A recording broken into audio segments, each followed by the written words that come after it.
I don't know if you saw this. This happened like yesterday, but SourceHut made an update to the way they're handling cryptocurrency. Yeah, I saw it. It's amazing. I completely agree with what they did.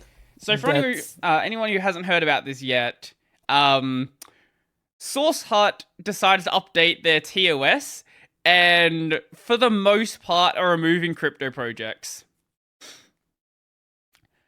So you said I completely agree with that. you agree with this. Yeah, So 100%. what's your problem with crypto? Why don't you like this? Well, the article explains it well. It's mostly more of a like I guess advertisement or Hmm. yeah. There's just I'm trying to make it look appealing when it's not really a good projects. I don't know if Hmm. that makes sense or not. Um, Sort of just using crypto as like a way to make the project sound exciting, but if the project didn't have crypto in it, it'd be a nothing burger. yeah, exactly. That's Mm-mm. why I completely agree with the update.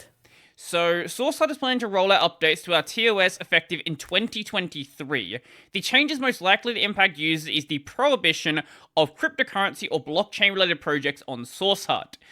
These domains are strongly associated with fraudulent activities and high risk investments, which take advantage of people who are suffering from economic hardship and growing global wealth inequality. Few to no legitimate use cases for this technology have been found.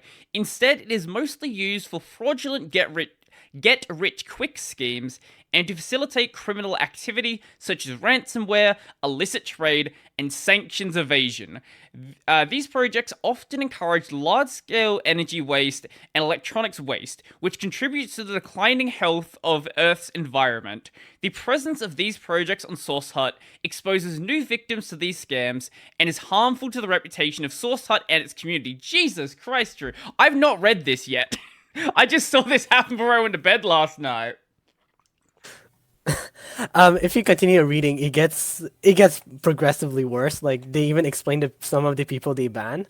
Oh, I don't know if it's like yeah. You might want to, if you have free time later on, you can try to uh, read the rest, like the threatening and harassing others part. wait, threatening It, it We've expanded the if you list. scroll down. Yeah, I see it now. We've expanded the list of prohibited behaviors to include threatening and harassing others. We've already banned users for this behavior. We can terminate service at our discretion, but we decided to make this explicit. The scope of this is intended to cover incidents where users harass others or make bigoted, racist, homophobic, transphobic, etc. comments on our platform. We take account termination seriously and use it only as a last resort. In the history of SourceHut, only two users have been banned. The first user was harassing maintained and failed to respond to emails seeking to discuss their behavior. The second use, Jesus, I'm not reading that one.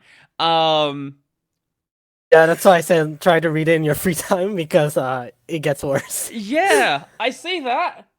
Um, I agree with all of these changes.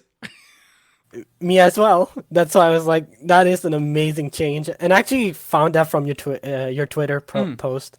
Yeah, I'd read like the first, two paragraphs. That's about as far as I got through it. Um, Jesus Christ. There's too much stuff happening this week.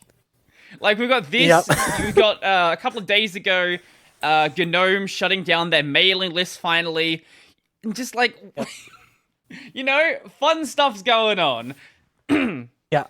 I I don't know. The crypto thing is a weird one. So I do definitely agree that most of the use cases out there basically aren't use cases. It's like, hey, it's sort of like the early days of the internet where you form a company and it's companyname.com. The company has like no value to it. It's not really producing any product that anyone cares about. It just has this thing attached to it, and therefore the value is extremely inflated. Um, but Drew does say somewhere in here that he is willing to make exceptions if your use case actually has like some legitimate purpose to it. So he's not entirely against crypto as a concept. It's more like, as the vast majority of these projects don't really have any value, you might as well just throw everything out and deal with the exceptions as they come, basically. Yeah, and I completely agree because yeah, like some projects may add some value, and I respect that he's willing to make exceptions for that. Well, we're still in the very early days of this tech anyway, so even if a lot of the use cases now don't really make that much sense, it's a possibility that someone works something out into the future.